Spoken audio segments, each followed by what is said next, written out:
بسم الله الرحمن الرحیم.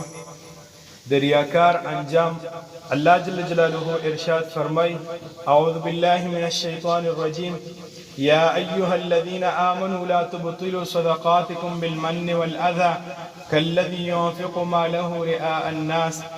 یعنی اے د ایمان خاوندانو، خپل صدقې په احسان او تکلیف رسولو باندې مزه کوي، فشان د هغه څوک چې ورکوي مال خپل د فاره د هودنې د خلکو.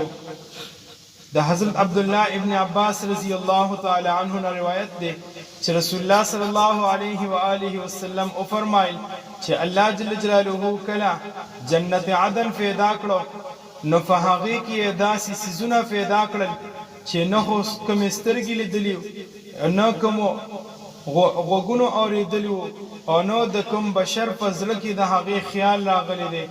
بیا یې جنت ته وفرمایل خبره کوه، نو هغه وویل مؤمنان کامیاب شول. درې ځله یې دا الفاظ وویل. بیا یې وویل په هر بخیل او ریاکار باندې حرام یم. د رسول الله مبارک صلی الله علیه و آله وسلم ارشاد مبارک دی چې تاسو د غم د کوی نه فنا وغواړئ. صحابه رضی الله تعالی عنه عرض وکړو چې د غم کوی څه څیز دی؟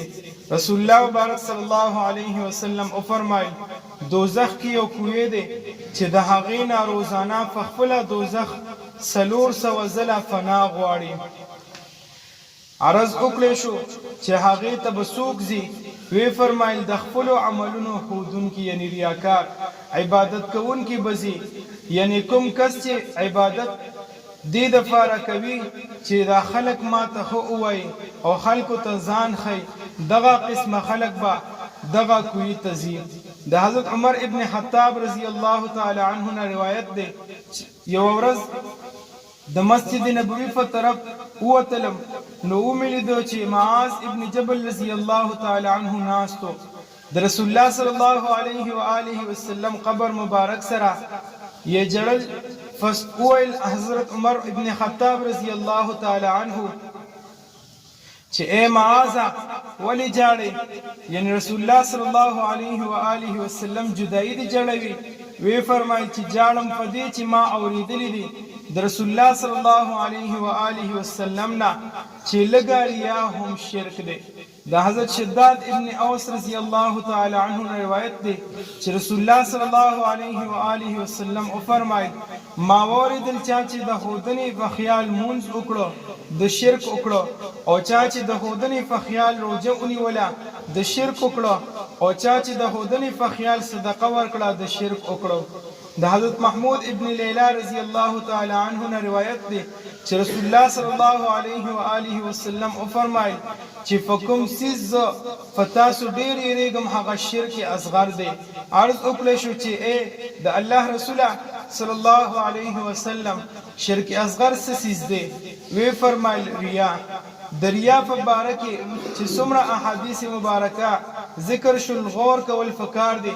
په حال د هغه چا چې په دنیا کې منځ روجه او خیرات کوي، ځان هم کړوي، مال هم خرج کوي، او فورز د حساب او کتاب کې به د الله جل جلاله په حضور کې هم د خپل عمل په وجه ذلیل او خوار ولاړ وي. او دا څه د تعجب خبره نه ده، ځکه چې هر هغه څوک که د الله جل جلاله د رضا کوم عمل کوي نو الله جل شانه حاضر او ناظر دی، د پټو خبرو نه خبردار دی، د قیامت د ورځې واقدار دی. او فدې د چا ایمان او یقین دی نو بیا یې بندگانو ته د هودنې هیڅ حاجت نشته. او که فرض کړه څوک نیک عمل کوي او خلکو ته فریضان ښه کوي چې خلک ووایي چې دا ډیر ښه عابد او زاهد او صحیح ځوان دی، نو دې ځکه فضې د ثواب د عذاب مستحق دی چې د ده نه نه په خدای یقین شته او نه په ورځ د قیامت، او که وي نو بنده ته یې د ښودنې څه حاجت شته. یعنی دارنګ د محققینو علماو هم په دې خبره فتوا ده چې ریا شرک دی او د مشرک ځای جهنم دی. بس الله جل جلاله دې موږ او تاسو کې اخلاص پیدا کړي او هر نیک عمل دې او تاسو د ریاکارۍ نه محفوظ